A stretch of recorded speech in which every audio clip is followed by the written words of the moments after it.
काबिल होकर भी कामयाब ना हुआ, थोड़ा और अभ्यास करूँगा मैं।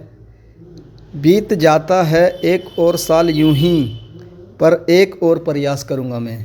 इस छोटे से मोटिवेशन के साथ आप लोगों को 2025 की बहुत बहुत शुभकामनाएं।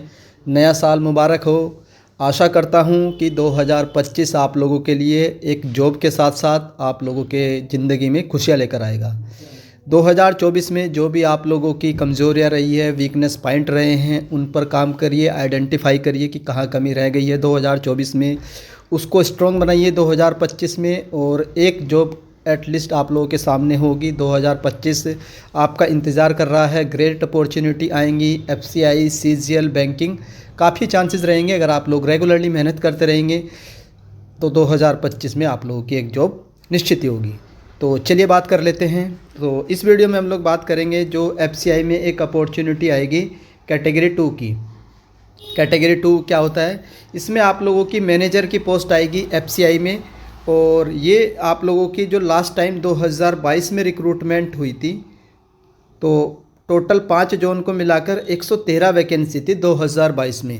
लेकिन इस साल ऐसा नहीं होगा। इस साल जो वैकेंसी आप लोगों की ठीक ठाक वैकेंसी आएंगी। कितनी वैकेंसी आएंगी वो मैं बता दूंगा इस वीडियो के एंड में। और नोटिफिकेशन कब तक आएगा वो भी देखेंगे। उसके बाद इस वीडियो का जो मेनली पर्पज़ ये है कि आप लोगों को एटलीस्ट ये तो पता होना चाहिए कि क्या एग्ज़ाम पैटर्न होता है, क्या सिलेबस होता है, और क्या सब्जेक्ट का वेटेज रहता है, किस सब्जेक्ट से कितने मार्क्स के क्वेश्चन आते हैं। इतना तो आपको पता होना चाहिए, तभी आप लोग इसकी तैयारी करोगे। और अभी से आप लोग इसकी तैयारी को शुरू कर दीजिएगा। तो चलिए बात कर लेते हैं। और ये वैकेंसी आप लोगों की जोन वाइज आती है, जैसे कि नॉर्थ जोन हो गया। और नॉर्थ जोन के बाद उसके बाद आप लोगों की डिवाइडेड रहती है पोस्ट की। जैसे मैनेजर की पोस्ट है जनरल डिपार्टमेंट में, डिपो में, मूवमेंट में, अकाउंट्स में, टेक्निकल में, सिविल में। टोटल मिलाकर के 7-8 डिपार्टमेंट आते हैं। बेसिक पे 40,000 होता है। और जो सैलरी आप लोगों की बनती है वो 70+ बनती है। मैंने मैनेजर की सैलरी स्लिप डाल रखी है, एक बार आप लोग जा कर के चेकआउट कर लीजिएगा। एफसीआई के प्लेलिस्ट मैंने बना रखी है अलग से। एज लिमिट आप लोगों की 28 रहेगी जीओआर के लिए, जनरल के लिए। और ये एज लिमिट तब काउंट होगी जब नोटिफिकेशन की लास्ट डेट होगी। तो अगर नोटिफिकेशन मार्च में आता है तो मार्च तक आप लोगों की एज 28 होनी चाहिए। तो ये एज है।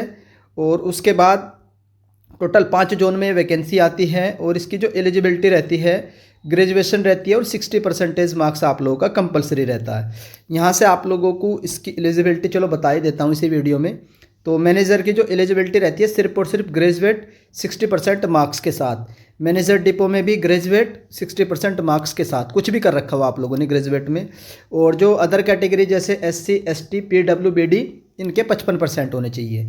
मैनेजर मूवमेंट में ग्रेजुएट सिंपली 60% मार्क्स के साथ। उसके बाद आता है मैनेजर अकाउंट्स में। इसमें आप लोगों की BCom चाहिए होती है, तो BCom होनी चाहिए। और BCom के साथ साथ एक चीज़ और होनी चाहिए, पोस्ट ग्रेजुएट फुल टाइम, यानी कि MBA होना चाहिए फाइनेंस में। उसमें आपकी डिग्री या डिप्लोमा होना चाहिए मिनिमम 2 साल का। उसके बाद या फिर अगर ये चीज़ नहीं है आप लोगों के पास तो ये होना चाहिए, पोस्ट ग्रेजुएट होना चाहिए। पोस्ट ग्रेजुएट किस में होना चाहिए? तो पार्ट टाइम MBA में होना चाहिए। डिग्री या diploma in the nature of the distant education of minimum 3 साल की ड्यूरेशन। या फिर आप लोगों के पास क्या होना चाहिए? पोस्ट ग्रेजुएशन MBA फाइनेंस में, degree diploma by distance education mode recognised by UGC AICTE। उसके बाद टेक्निकल में आप लोग के पास BSc होनी चाहिए। सिंपल BSc एग्रीकल्चर में हो तो भी भर पाओगे। बीटेक डिग्री हो या बैचलर ऑफ इंजीनियरिंग की डिग्री हो फूड साइंस में तो भी भर पाओगे। बीटेक की डिग्री हो, बैचलर ऑफ इंजीनियरिंग हो, फूड साइंस में हो, फूड साइंस टेक्नोलॉजी में हो, या फूड टेक्नोलॉजी में हो, फूड प्रोसेसिंग में हो, या फूड प्रोसेस इंजीनियरिंग में हो, तो आप लोग टेक्निकल का भर पाओगे। या फिर आप लोग के पास बीटेक या बैचलर ऑफ इंजीनियरिंग की डिग्री एग्रीकल्चर में तो भी भर पाओगे। और अगर आप लोगों के पास बीटेक या BE की डिग्री है बायोटेक्नोलॉजी में भर पाओगे। इंडस्ट्रियल बायोटेक्नोलॉजी में है तो भी भर पाओगे। बायोकेमिकल एंड इंजीनियरिंग में तो भी भर पाओगे। एग्रीकल्चर बायोटेक्नोलॉजी में तो भी भर पाओगे। सिविल इंजीनियरिंग में आप लोगों के पास डिग्री होनी चाहिए सिविल में। और मैकेनिकल इलेक्ट्रिकल में डिग्री होनी चाहिए मैकेनिकल इलेक्ट्रिकल में। ये हिंदी वाली है मैनेजर जो हिंदी है, तो आप लोगों के पास मास्टर डिग्री होनी चाहिए। और Hindi with English as a main subject होना चाहिए आप लोगों का डिग्री लेवल पर। या फिर आप लोगों के पास मास्टर डिग्री होनी चाहिए equivalent in English with Hindi as a subject at the degree level. तो वही है, या तो हिंदी दोनों होने चाहिए, हिंदी और इंग्लिश। मास्टर डिग्री होना चाहिए in any subject with Hindi and English as subject. तो वो आप लोग का हिंदी होना चाहिए, तभी आप लोग हिंदी मैनेजर वाला भर पाएंगे। तो आई होप आप लोग की जो एलिजिबिलिटी है वो क्लियर हो चुकी होगी। उसके बाद आप लोग एक जोन से अप्लाई कर पाते हैं इसमें, और एक ही पोस्ट के लिए अप्लाई कर पाएंगे। ये नहीं कि मैनेजर डिपो के लिए भी भर दिया और मैनेजर जनरल के लिए भी भर दिया, सिर्फ और सिर्फ एक के लिए भर पाओगे।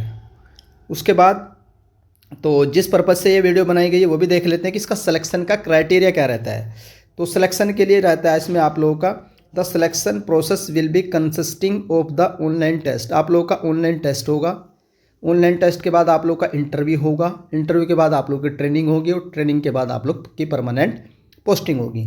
मैनेजर हिंदी का जो सिलेक्शन का क्राइटेरिया है तो ये है ऑनलाइन टेस्ट होगा, इसमें कोई भी इंटरव्यू होगा, ट्रेनिंग नहीं होगी हिंदी वाले के लिए। अब बात कर लेते हैं ऑनलाइन टेस्ट के बारे में। तो ऑनलाइन टेस्ट यानी कंप्यूटर पर बैठ कर देना है। तो ये आप लोग का 2 फेज में होता है, फेज़ 1 एंड फेज़ 2। ध्यान रखिएगा 2 पेपर में नहीं, 2 फेज में होता है, phase 1 and phase 2। The online test of the phase 1 shall be common. तो वो आप लोगों का कॉमन रहेगा फेज 1, चाहे आप लोगों ने किसी भी पोस्ट के लिए भरा हो, मैनेजर डिपो हो, जनरल हो, टेक्निकल हो, हिंदी हो या अकाउंट्स हो, किसी भी के लिए भरा हो, फेज 1 तो आपको देना ही देना है, irrespective of the post, that is common, वो कॉमन रहेगा। अब उसमें आएगा क्या फेज 1 में? तो फेज 1 में आपका एक पेपर होगा, ध्यान से रखिए। फेज 1 मैं लिख भी देता हूँ, फेज 1 में आपका सिर्फ और सिर्फ एक पेपर होगा, पेपर 1 ओनली।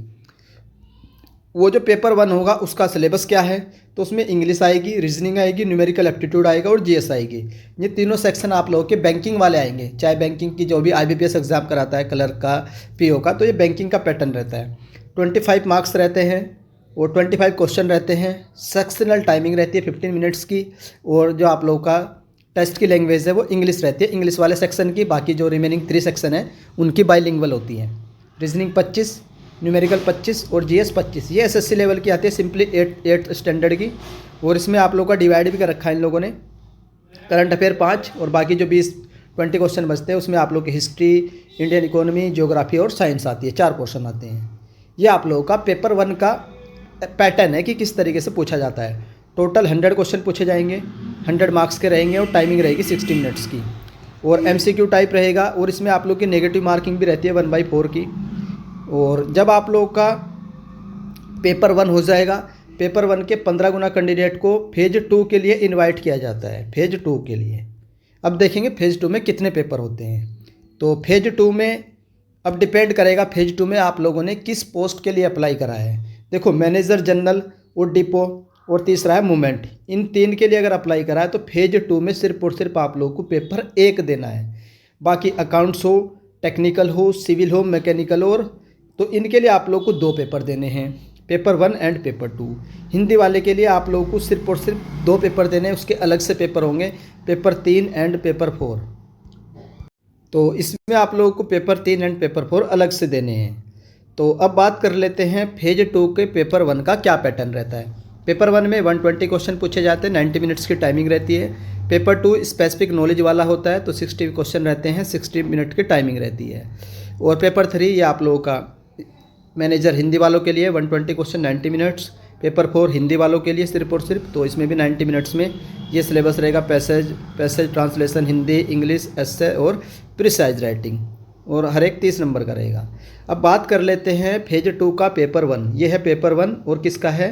फेज 2 का 120 मार्क्स का है। और ये आप लोगों का कॉमन होता है किसके लिए? जनरल के लिए, डिपो के लिए, movement, account, technical, civil, electrical, सबके लिए कॉमन है। बस ये है कि इसके साथ साथ अगर आप लोगों ने अकाउंट्स के लिए भरा तो एक पेपर और देना है, टेक्निकल वाले अलग से अपना पेपर देंगे, सिविल वाले अलग से अपना पेपर देंगे। ये जो 3 है, जनरल, डिपो, मूवमेंट, इन्हें सिर्फ एक ही पेपर देना है ये, और इसी के बेस पर आप लोगों का सिलेक्शन हो जाएगा। इसमें इंग्लिश 25 क्वेश्चन 25 मार्क्स के, उसके बाद आप लोगों की रीजनिंग 25 क्वेश्चन 25 मार्क्स के, मैथ 25 क्वेश्चन 25 मार्क्स के, और टाइमिंग रहेगी सेक्शनल टाइमिंग। क्या सेक्शनल टाइमिंग है? तो सेक्शनल कट ऑफ के ऊपर भी एक वीडियो बना दूंगा मैं। और जीएस पूछी जाएगी यहाँ 45 क्वेश्चन 45 मार्क्स के। तो ये आप लोगों का जीएस वाला सेक्शन है जिसमें 10th स्टैंडर्ड की पूछी जाती है।